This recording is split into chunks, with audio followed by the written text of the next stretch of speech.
Hi friends, welcome back to my channel. Friends, ಇವತ್ತು ನಾವು RT-PCR test ಮಾಡಿಸ್ಕೊಳ್ತಾ ಇದ್ದೀವಿ. ಹಾಗಿದ್ರೆ ನಮಗೆ ಕರೋನಾ ಬಂದಿದೆಯಾ ಅಥವಾ ಬಂದಿಲ್ವಾ? ಸೊ ನಿಮಗೆ ಡೌಟ್ ಶುರು ಆಗ್ತಿದೆಯಾ? ವ್ಲಾಗ್ ಕಂಪ್ಲೀಟಾಗಿ ನೋಡಿ, ಗೊತ್ತಾಗುತ್ತೆ.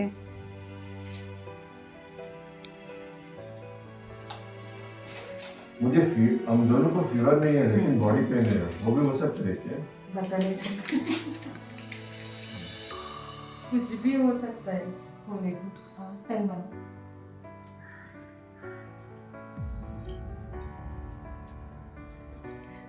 Next to toughest part will come, Arun. एक मिनट वेट करो.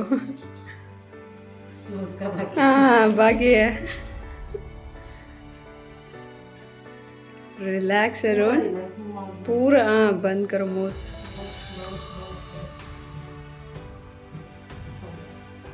ಫ್ರೆಂಡ್ಸ್, ಈಗ ತಾನೇ ನಾವು RT-PCR ಟೆಸ್ಟ್ ಮಾಡಿಸ್ಕೊಂಡ್ವಿ. ಯಾಕೆಂದರೆ ಈ ಮುಂಬೈಲಿ ತುಂಬ ಆಗ್ತಿದೆ. ವಿತೌಟ್ ಸಿಮ್ಟಮ್ಸು ಎಲ್ರಿಗೂ ಬರ್ತಿದೆ ಆ್ಯಂಡ್ ನಮ್ಮ ನೈಬರ್ಸ್ಗೂ ಕೂಡ ಆಗ್ತಾಯಿದೆ.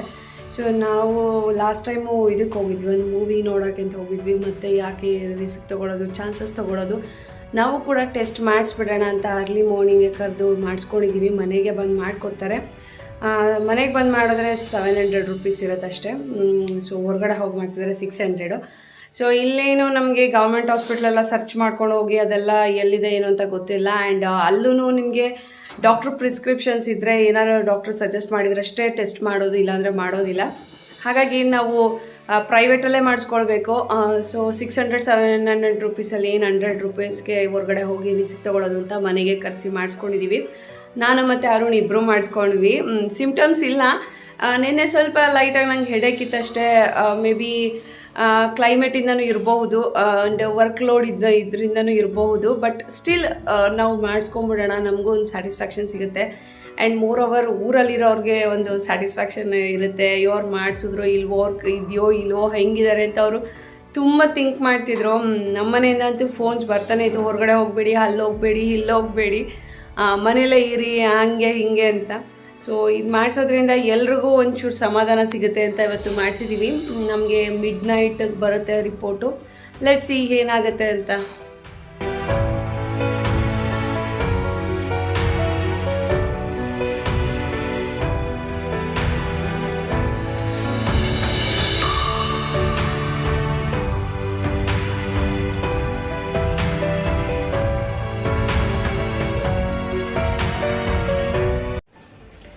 ಫ್ರೆಂಡ್ಸ್, ಈಗ ತಾನೇ ಪೂಜೆ ಮುಗೀತು ಆ್ಯಂಡ್ ಈಶಾನ್ಗೆ ಸ್ನ್ಯಾಕ್ಸ್ ಕೊಡೋ ಟೈಮ್ ಆಗಿದೆ.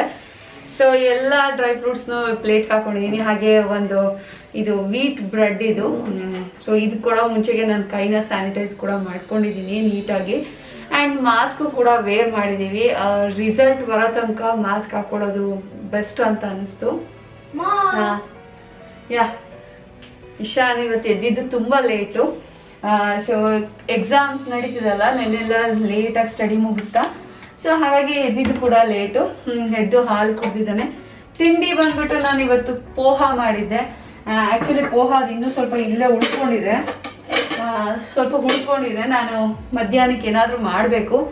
ಉಪ್ಸಾರು ಮಾಡೋಣ ಅಂದ್ಕೊಂಡಿದ್ದೀನಿ. Wow, mango jam my favourite. ಉಪ್ಸಾರು ಮಾಡಿದ್ರೆ ಸ್ವಲ್ಪ ಚೆನ್ನಾಗಿರುತ್ತೆ, ಖಾರ ಇರುತ್ತಲ್ಲ. ಸೊ ಹಾಗಾಗಿ ಗಂಟ್ಲಿಗೂ ಚೆನ್ನಾಗಿರುತ್ತೆ. ಸಾಮಾನ್ಯವಾಗಿ ಬಾಯಿ ಕೆಟ್ಟೋದಾಗ, ಹುಷಾರು ತಪ್ಪಿದಾಗ ಉಪ್ಸಾರು ಮಾಡಿದ್ರೆ ಚಂದ ಅಂತೀವಿ ನಾವು. ಸೊ ಈ ಮ್ಯಾಂಗೋ ಜಾಮ್ ಬಂದ್ಬಿಟ್ಟು ಇದು ಪ್ಯೂರ್ ಜಾಮ್. ಇದು ನಾವು ಲಾಸ್ಟ್ ಟೈಮ್ ಮಹಾಬಲೇಶ್ವರ್ಗೆ ಹೋಗಿದ್ವಲ್ಲ, ಅಲ್ಲಿ ತಗೊಂಡ್ ಬಂದಿದ್ದು. ಇದಕ್ಕೆ ಇದನ್ನ ಫುಡ್ ಕಲರ್ ಎಲ್ಲ ಯೂಸ್ ಮಾಡೋದಿಲ್ಲ ಅಂತೆ. ಸೊ ಹಾಗಾಗಿ ಪರ್ಚೇಸ್ ಮಾಡಿದ್ವಿ. ತುಂಬಾ ಮ್ಯಾಂಗೋ ಪಲ್ಪ್ಸ್ ಇರುತ್ತೆ. ಇದು ನಾರ್ಮಲ್ ಆಗಿ ನಾವು ಹೊರಗಡೆ ತಗೊಂಡ್ರೆ ಬರೀ ಪ್ಲೇನ್ ಇರುತ್ತಲ್ಲ, ಹಂಗಿರುತ್ತೆ. ಬಟ್ ಇಲ್ಲಿ ನೋಡಿ ಎಷ್ಟು ಮ್ಯಾಂಗೋ ಪಲ್ಪ್ಸ್ ಇದೆ.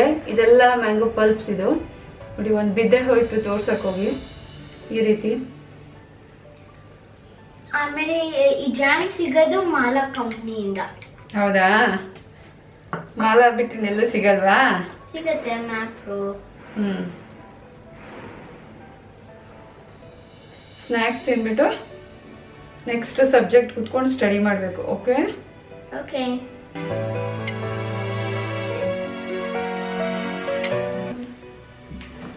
ದೂರ ಹೋಗು, ನನ್ನಿಂದ ಸ್ವಲ್ಪ ಡಿಸ್ಟೆನ್ಸ್ ಮೇಂಟೈನ್ ಮಾಡು. ಯಾಕೆ ಅಂತಂದರೆ ನಮಗೆ ಕರೋನಾ ಇದೆಯಾ ಇಲ್ವಾ ಅಂತ ಸ್ಯಾಂಪ್ಲಿಂಗ್ ಕೊಟ್ಟಿದ್ದೀವಿ. ಸೊ ಅದು ರಿಸಲ್ಟ್ ಬರೋ ತನಕ ಸ್ವಲ್ಪ ಡಿಸ್ಟೆನ್ಸ್ ಮೇಂಟೈನ್ ಮಾಡಬೇಕಲ್ವಾ. ಇನ್ನು ಮಲಗಿದಾಗ ನಾನು ಪಾಪ ಇಬ್ರು ಕೊಟ್ವಿ. ಬೆಳಗ್ಗೆಯಿಂದ ಹಿಂಗೆ ಆಗ್ತಿದೆ. ಅದು ಟೆಸ್ಟ್ ಕೊಟ್ಟಾದ್ಮೇಲೆ ಸ್ನಾನ ಮಾಡ್ಕೊಂಡು ಬಂದು ಫುಲ್ ಸ್ಯಾನಿಟೈಸ್ ಯೂಸ್ ಮಾಡಿಕೊಂಡು ಸ್ವಲ್ಪ ಕೇರ್ಫುಲ್ ಆಗಿ ಎಲ್ಲ ಅಡುಗೆ ಮಾಡ್ತಿದ್ದೀನಿ, ಪ್ರತಿಯೊಂದು ಮಾಡ್ತಿದ್ದೀನಿ. ಇವತ್ತು ನೈಟ್ ಬರ್ಬೋದಿಲ್ಲ, ನಾಳೆ ಬೆಳಗ್ಗೆ ಅದು ರಿಸಲ್ಟ್ ಬರುತ್ತೆ. ಅಲ್ಲಿ ತನಕ ಇದೆ ಪ್ರಾಬ್ಲಮ್. ಐ ಹೋಪ್ ನೆಗೆಟಿವ್ ಬರಲಿ. ಎಸ್, ನೆಗೆಟಿವ್ ಬರಲಿ. ಈಶಾನ್ಗೆ ಪಾಸಿಟಿವ್ ಎಲ್ಲ ಬಂದ್ರೆ ಆಮೇಲೆ ಅಡುಗೆ ಮಾಡೋರು ಯಾರು? ಒಬ್ಬನೇ ಮಲ್ಕೋಬೇಕು ಅಲ್ವಾ ಈಶಾನ್? ಆಯ್ತು, ನನ್ನ ಹತ್ರ ನಂದೇ ಒಂದು ರೂಮ್ ಇದೆಯಲ್ಲ, ಮಲ್ಕೋತೀನಿ. ಒಬ್ಬನೇ ಮಲ್ಕೋತೀಯಾ? ಎಸ್, ಅಪ್ಪ ನಾನು ದೊಡ್ಡನಾಗಿದ್ದೀನಿ. ಆಮೇಲೆ ನಮಗೂ ಬರುತ್ತೆ ಅಡುಗೆ ಮಾಡಕ್ಕೆ, ಕಾಫಿ ಬರುತ್ತೆ, ಆಮೇಲೆ ಆಮ್ಲೆಟ್ ಬರುತ್ತೆ. ಓ, ದೊಡ್ಡ ಹುಡುಗ ಆಗಿದೆಯಾ ಕಣ. ಕಾಫಿ ಆಮ್ಲೆಟ್ ಎಲ್ಲ ಮಾಡೋದು ಕಲ್ತಿದಾರಂತ ಈಶಾನ್. ನನ್ಗೆ ಇನ್ನೇನು ಭಯ ಅಲ್ವಾ, ಬನ್ನಿ. ಸೊ ಫ್ರೆಂಡ್ಸ್, ನಾನು IKEA ಇಂದ ಒಂದಷ್ಟು ಥಿಂಗ್ಸ್ ಆರ್ಡರ್ ಮಾಡಿದ್ದೆ. ಕೊರಿಯರ್ ಬಂದಿದೆ, ಕ್ವಿಕ್ ಆಗಿ ಡೆಲಿವರಿ ಕೊಡ್ತಾರೆ. ಮುಂಬೈ ಎಲ್ಲ ಇರೋದ್ರಿಂದ ನನಗೆ 1-2 days ಅಲ್ಲೇ ಬಂದ್ಬಿಡ್ತು. ಸೊ ನೋಡಿ, ಈ ರೀತಿ ಪ್ಯಾಕೇಜಿಂಗ್ ಇದೆ, ಚೆನ್ನಾಗಿ ಮಾಡಿದ್ದಾರೆ. ಆ್ಯಂಡ್ ಆಲ್ರೆಡಿ ಸ್ಯಾನಿಟೈಸ್ ಆಗಿದೆ, ಬಟ್ ಇನ್ನೊಂದ್ಸಲ ಸ್ಯಾನಿಟೈಸ್ ಮಾಡ್ಕೊಂಡ್ಬಿಡೋಣ, ನನಗೆ ಸುಮ್ಮನೆ ರಿಸ್ಕ್ ಯಾಕಲ್ಲ.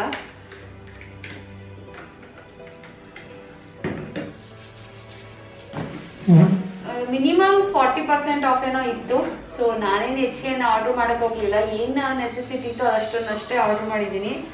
ಅಂಡ್ ಡೆಲಿವರಿ ಚಾರ್ಜಸ್ ಇದೆ, ಇದು KG ಮೇಲೆ ಡಿಪೆಂಡ್ ಆಗುತ್ತೆ. ನೀವು 3 kg ಒಳಗಡೆ ತಗೊಂಡ್ರೆ ಒಂದು ರೇಟ್ ಬರುತ್ತೆ, 3 kg ಮೇಲೆ ತಗೊಂಡ್ರೆ ಒಂದು ರೇಟು. ಸೊ ಡೆಲಿವರಿ ಚಾರ್ಜ್ ನೋಡ್ಕೊಂಡು ಥಿಂಗ್ಸ್ ಆರ್ಡರ್ ಮಾಡ್ಕೋಬೇಕು. ಪ್ರತಿ ಒಂದು ಐಟಮ್ಗೂ ಚೆನ್ನಾಗಿ ಪ್ಯಾಕ್ ಮಾಡಿದ್ದಾರೆ. ಏನಿರುತ್ತೆ ಗೆಸ್ಟ್ ಮಾಡಿ?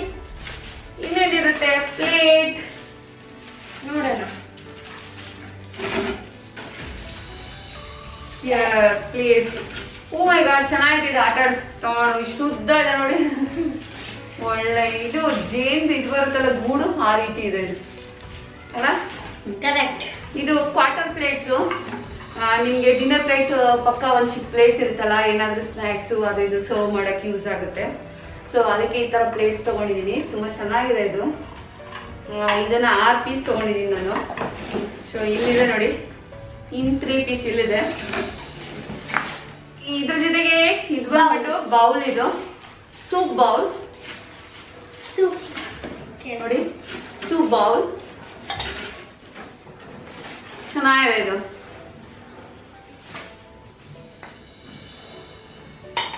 ಇದನ್ನು ಅಷ್ಟೇ ನಾನು 6 ಪೀಸ್ ತಗೊಂಡಿದ್ದೀನಿ. ಇಲ್ಲಿದೆ ಬೌಲು. ಅಂಡ್ ಲಾಸ್ಟ್ ಏನು ಅಂತಂದ್ರೆ ಕ್ಲಿಪ್ಸು, ಸೀಲಿಂಗ್ ಕ್ಲಿಪ್ಸ್.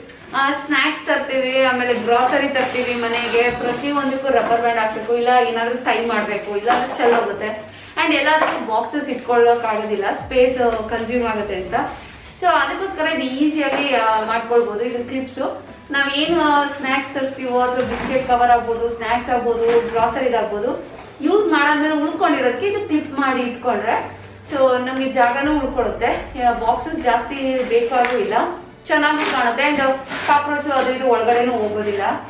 ಸೊ ಇದಿಷ್ಟು ನಾನು ತರಿಸಿದ್ದೀನಿ, soup bowl, clips and then quarter plates. So ಇಷ್ಟು ಬಂದಿದೆ ನೋಡಿ ಫ್ರೆಂಡ್ಸ್. ಈಗ ಟೈಮ್ ಬಂದು 7:30 ಆಗಿದೆ. ಕಾಫಿ ಮಾಡ್ಕೊಳ್ಳೋಣ ಅಂತ ಅಡುಗೆ ಮನೆಗೆ ಬಂದೆ. ಇಶಾನ್ಗೆ ಆಲ್ರೆಡಿ ಹಾಲು ಕೊಟ್ಟಾಗಿದೆ. ಇನ್ನು ಉಳ್ಕೊಂಡಿರೋ ಮಿಲ್ಕ್ ನಾನೀಗ ಡಿಕಾಕ್ಷನ್ ಹಾಕೊಳ್ಬೇಕು. ಸೊ ಮಾಸ್ಕ್ ಬಿಚ್ಚಿಟ್ಟಿದ್ದೀನಿ. ಬೆಳಗ್ಗೆಯಿಂದ ಮಾಸ್ಕ್ ಹಾಕೊಂಡು ಕೆಲಸ ಮಾಡೋಷ್ಟು ಸಾಕಾಗ್ಬಿಡ್ತು, ಒಂಥರ ಸಫಕೇಟ್ ಆಗಿಬಿಟ್ಟಿತ್ತು. ಸೊ ಹಾಗಾಗಿ ಬಿಚ್ಚಿಟ್ಕೊಂಡೆ. ಇಶಾನ್ ಹೆಂಗಿದ್ರು ಹಾಲಲ್ಲಿ ಇದನ್ನೆಲ್ಲ, ಹಾಗಾಗಿ ಇನ್ನೇನೋ ಸ್ವಲ್ಪ ಹೊತ್ತಲ್ಲಿ ನಮ್ಗೆ ರಿಪೋರ್ಟು ಬರುತ್ತೆ.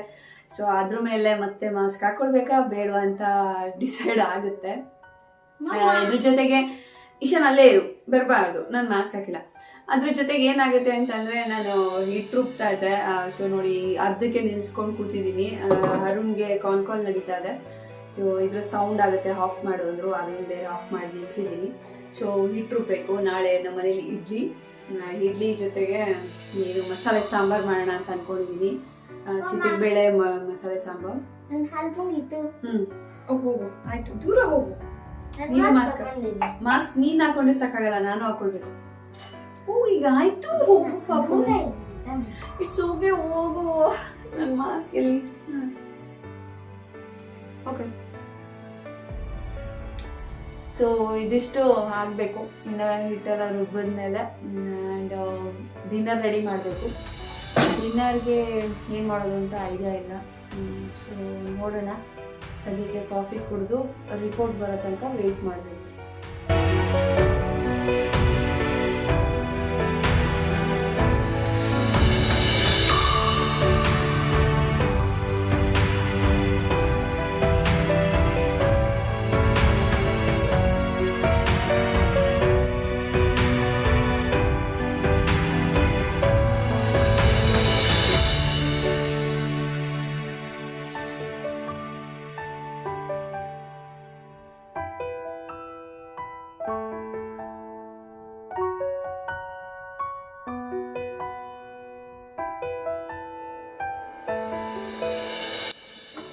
ಡಿನ್ನರ್ಗೆ ಉಪ್ಪಿಟ್ಟು ಮಾಡಿದ್ದೀನಿ. ಬಿಸಿ ಬಿಸಿ ಉಪ್ಪಿಟ್ಟು. ಲೈಟ್ ಫುಡ್ಡು ಇದ್ರೆ ಚೆನ್ನಾಗಿರುತ್ತಲ್ವ, ಆ್ಯಂಡ್ ಬಿಸಿಯಾಗೂ ಇರಬೇಕು. ಆ್ಯಂಡ್ ಇನ್ನೊಂದೇನು ಅಂತಂದರೆ RT-PCR ರಿಪೋರ್ಟ್ ಬಂದಿದೆ ನಮ್ಮದು ನೆಗೆಟಿವ್. ತಲೆನೋವು ಮೈಕೈ ನೋವು ಇದ್ದಿದ್ದೆಲ್ಲ ನಮ್ಮ ಬಾಡಿ ಸ್ಟ್ರೈನ್ಗೋಸ್ಕರ. ಬಟ್ ನಾವು ಮಾಡಿಸಿದ್ದು ಸರಿ ಹೋಯ್ತು. ಈಗ ಇನ್ನು ಟೆನ್ಷನ್ ಇರೋದಿಲ್ಲ. ಫೈನಲಿ ರಿಪೋರ್ಟ್ ಬಂತು ನೆಗೆಟಿವ್ ಅಂತ. Thank god. ಯಾವುದು ಏನು ಪ್ರಾಬ್ಲಮ್ ಆಗಲಿಲ್ಲ. ಸೊ ಇವಾಗ ಉಪ್ಪಿಟ್ಟು ತಿಂದು ಇನ್ನೇನು ಇವತ್ತಿನ ಡೇ ಮುಗಿಸೋದು. ಸೊ ಫ್ರೆಂಡ್ಸ್, ಇವತ್ತಿನ ವ್ಲಾಗ್ ಇಲ್ಲ ಹೆಣ್ಣು ಮಾಡ್ತೀನಿ. ಮತ್ತೆ ಇನ್ನೊಂದು ವ್ಲಾಗ ಸಿಗ್ತೀನಿ. ಅಲ್ಲಿ ತನಕ ಬಾಯ್, ಗುಡ್ ನೈಟ್.